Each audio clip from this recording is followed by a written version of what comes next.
Primary care is really getting to know the whole family, taking care of the patient in all aspects, all of their medical conditions. They'll come in with 5 different complaints, ranging from cardiology to dermatology to headaches to possibly a GI issue. And so it really is a holistic approach to the patient. We're taking care of the whole patient and the whole family. We get to know the families, and a lot of the families have been with me for 12 years, so I've seen the children grow up, and that's ultimately the essence of family practice. But that also requires time. You need time with the patient because we are handling so many things for the patients. Medicine has taken a turn in the past few years, and most physicians are not happy with it. Most patients are not happy with it. We're all feeling the crunch on both ends. Insurance companies are starting to really dictate how we can provide care to our patients, and it's interfering with the doctor-patient relationship. It's interfering with the time we can spend with the patient in the exam room. They're denying services, requiring pre-authorizations, and the cost has gone up. So that begs the question, what are you getting for what you're paying for? Because of a lot of the administrative burdens that have been passed down to us by the insurance companies, we're finding that there's less and less time to spend with the patient in the exam room. And with the advent of the electronic medical records, every doctor's complaining about the fact that our face is in the computer. We're not making eye contact with the patient. There's too many distractions. Now there's too many quality programs. There's too many things that the government and the insurance companies want us paying attention to. That is distracting. That takes away from the care of the patient. And in family practice, you really need to listen to everything they have to say. The path I've chosen to take with the practice is something called direct primary care. It's been around for 20 years.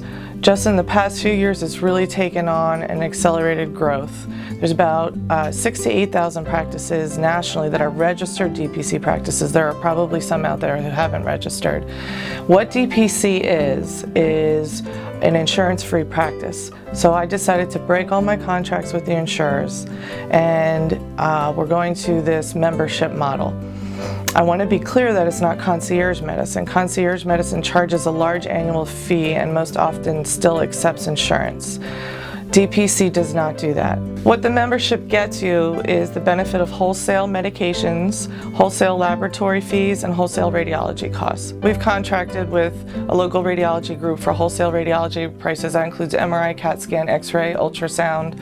We'll be dispensing medications from the office at wholesale prices, pennies on the dollar. You'll leave the office with your prescription. This new model will allow me to spend more time with the patients. It's going to be an affordable alternative. I hear over and over again how people cannot afford their health care and how the cost is going up. We'll be booking 1 patient per hour. The patient will be given a 30-minute appointment. Unless they request longer, they can stay as long as 45 minutes up to 60 minutes. So they'll have my undivided attention for that whole time. We're going to communicate with the patients ahead of time and say, how long do you need with the doctor? And the patient will say, I have 5 things to discuss with the doctor. Okay, well, what are they? And then if they're not sure up front, they'll come and run it by me. I'll say, yeah, this one needs about 45 minutes. I'll have the last 15 minutes of the visit to see a sick patient if it's just a sick visit. So it'll work out nicely. Overall, the waiting room time is going to be cut down tremendously. As we're jamming more patients into the office, the patient comes in with a list of several complaints. You only have 15 minutes with the patient. And you say to the patient, I'm sorry, we're going to take care of the top 3 issues that could be the potentially most serious. You'll have to come back for the other issues. Well, now the patient has to take another day off from work, pay another copay, come back, wait in the waiting room again. And I understand I'd have to take time off from work to go to the doctor too. So I understand completely. So another added benefit to this is the patients will have access to me 24/7 via phone, text, Skype, email, however they want to reach me. We'll have it all laid out for them, and I'll get right back to them. There's a lot of office visits that can be avoided with phone calls or communication that way. My patients are going to have right of first refusal because they've been with me for so long and I know them so well, they know me so well. I really want to offer this to them because it's such a value and it's going to give them better care. So they have until December 15th to decide to sign up. After that, it will be open to the general public. There is a one-time sign-up fee of $50 to help with administrative costs.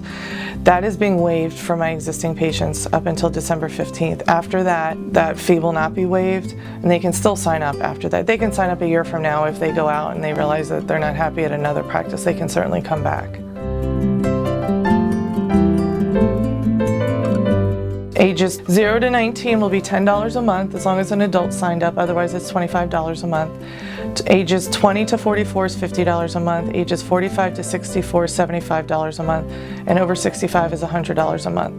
Then that includes all the office visits they want, all the communications they want, no co-pays, no co-insurance, all of the wholesale services we'll be providing here. Everything I do in the office will be covered. EKG, spirometry, mini-neb treatments, lesion removal, sutures, all of those type of normal family practice things, everything I've been doing for 12 years will be included. Pap smear will be included. The patient will have to pay for the pap smear reading, which will be included with the discounted lab fees. Something else that's very interesting that everybody needs to know is a lot of insurers and a lot of individuals now have HRA, HSA, and flexible spending accounts set up through their employer individually. Anything I order can be applied to those accounts. I'm going to still maintain my relationships with the hospital because I will still be referring to their specialists for their specialty care or for hospitalization or ER, and I've built great relationships with most of the doctors over there, so those relationships will stay. The patients need to understand it's not a substitute for insurance. All patients are still advised, strongly advised, to keep a larger deductible plan with like almost a wraparound policy for catastrophic care, specialist care, hospitalization. There are going to be some patients who need to go to the ER that I can't treat here, and that's really what's recommended, and that's what works best with DPC, and that's what we're seeing around the country. For 12 years we've provided really high quality care, and we're going to continue to do the same and make it affordable for the patients and a better experience.